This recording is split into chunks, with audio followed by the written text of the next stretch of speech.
Shteti Gjerman ka vendosur të shkurtojë ndihmat sociale të ashtu quajturin Bürgergeld, por fillimisht të shohim në fakt se për çfarë shifrash të ndihmave sociale bëhet fjalë. Rreth 47 miliard euro ka dhënë shteti Gjerman për ndihmat sociale, pra për të ashtu quajturin Bürgergeld, vetëm gjatë vitit 2024. Ndihmat sociale marrin rreth 5 milion njerëz, ndërsa rreth gjysma prej tyre janë pa shtetësi gjermane, pra të huaj. Më së shumti janë Ukrainas, rreth 700.000, pastaj vinë sirianët, turqit, afganët etj. Shqiptarët, miq të dashur, nuk janë në mesin e 10 kombeve që marrin më së shumti ndihma sociale, pra Bürgergeld. Ndihmat sociale për një person janë aktualisht 563 euro, pra për një person që jeton vetë. Për çiftet janë 506 euro për person, ndërsa për fëmijët varësisht nga mosha shkojnë deri në 451 euro. Ndërkohë që shteti merr përsipër edhe shpenzimet për vendbanim, shpenzimet për ngrohje dhe për shërbimet elementare shëndetësore, sepse kuptohet edhe ata kanë nevojë për trajtim mjekësor.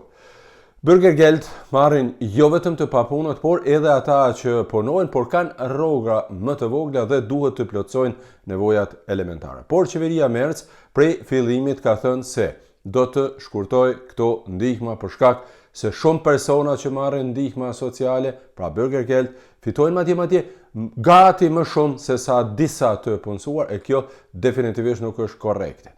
Është biseduar, janë ngrindur goxha shumë edhe partnerët në koalicion dhe në fund kanë rënë dakord që të bëhen disa shkurtime.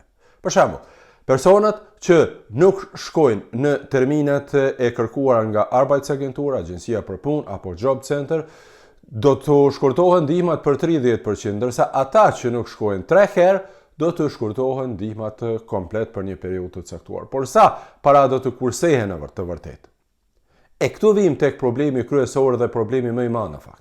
Kancelari Merz ka thënë se do të kursehen të paktën 5 miliard, ndërsa në fund dole sipas asaj fjalës së popullit u drill mali, lindi një mjush.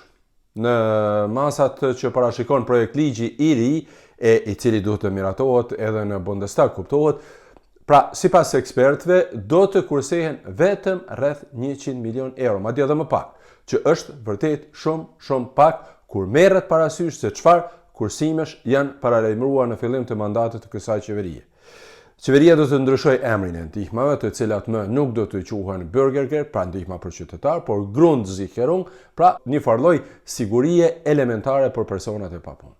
Ministria e Punës Bask ka paraqitur planet, pra ku flitet për shkurtime të theksuara dhe mundsohet integrimi më i mirë në tregun e punës, si dhe reduktimet e ndihmave. Pra kjo është një farlloj terminologjie që përdoret në projekt ligj. Por siç e thash, kursimet do të jenë shumë larg prej atyre që është menduar dhe është thënë. Vitin e ardhshëm do të kursehen diku rreth 86 milion euro, ndërsa në vitin 2027 edhe 69 milion euro të tjera. E siç e thash në fillim, ndihma sociale në vitin 2024 kanë qenë rreth 47 miliard euro. Ekspertët e kanë llogaritur se në vitin 2028, për shkak të harmonizimeve, për shkak të inflacionit e tjerë dhe disa shërbimeve, madje mund të rriten për 10 milion euro. Të paktën këto janë pra vlerësimet dhe llogaritjet e ekspertëve. E t'ju kujtoj se vetëm para disa muajve kancelari Merz, po e them edhe një herë, pra thoshte se kursimet do të jenë të paktën 10%, që i bie diku rreth 5 miliard. Sidoqoftë dallimet pra mes premtimeve dhe atyre që po parashikohen në letër në këtë projekt ligj janë shumë të mëdha. Por të gjitha shifrat e sakta do t'i jap kur të miratohet projekt ligji, sepse siç e thash, ka dhe mosmarrveshje akoma të mëdha mes partive në koalicion sa i përket këtyre propozimeve dhe këtij projekt ligji, ndaj është shumë e mundur që Merzi apo dhe dikush tjetër të stopoj prap këto plane dhe të përpiqet të ndryshojë ato, sepse kursimet, siç e thash, nuk janë ato që janë paralajmëruar.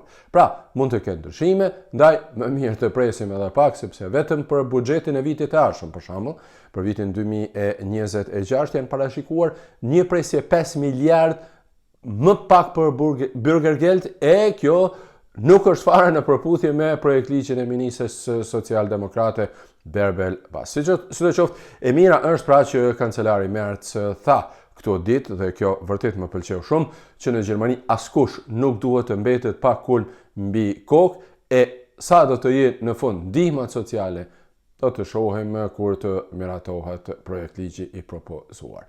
Unë ju falenderoj shumë për vëmendjen dhe mos harroni të abonoheni në kanalet e mia dhe të shpërndani edhe këtë video sepse megjithëse shqiptarët nuk janë në mesin e 10 kombeve që marrin më së shumti ndihma sociale, megjithatë ka shumë prej tyre që i marrin këto ndihma. Faleminderit dhe mirupafshim.